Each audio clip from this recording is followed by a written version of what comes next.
नमस्कार जय जगन्नाथ समस्त को स्वागत करुछि प्रकाश टेक पॉइंट यूट्यूब चैनल ले। तो भाई माने आपण केबे सुनिछंती कि मात्र 16 वर्षर पिला जे कि पानी रे बुडी के रहिवार घटना कथा आपण केबे सुनिछंती कि रिसेंटली गोटे घटना घटिछि हमर पश्चिम बंगर मुर्शिदाबाद रे जने 16 वर्षर पिला जहांकर ना होछि इकबाल शेख।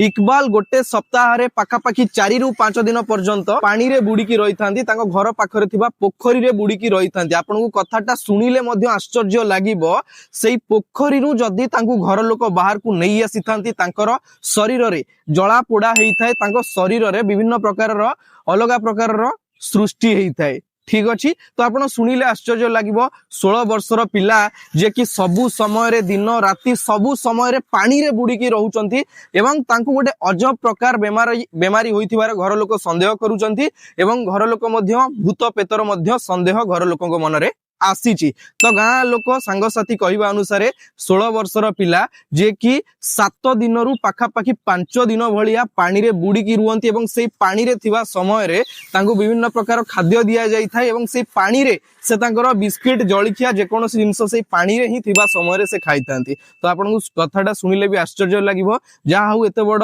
माने एभलिया घटना प्रथम थर पई सुनिया पई मिलिला एवं एई इकबाल शेख जे कि 16 वर्षर मात्र पिला तांकर ए विषय जेतेबेले वीडियो वायरल हैला सेतेबेले हमर अनंत अंबानी आपण जानिछंती जे कि रिलायंस रो चेयरपर्सन अछंती से तांकर ट्रीटमेंट पई वर्तमान तांकू सहयोग करिसेंती एवं तांकर ट्रीटमेंट आरंभ हेछि। भगवान को आगरे समस्त को माने प्रार्थना मु करूची समस्ते टिके प्रार्थना करंतु इकबाल शेख जे कि मात्र 16 वर्षर पिला जल्दी सुस्थ हेइ जानतु। रहिली जय जगन्नाथ नमस्कार।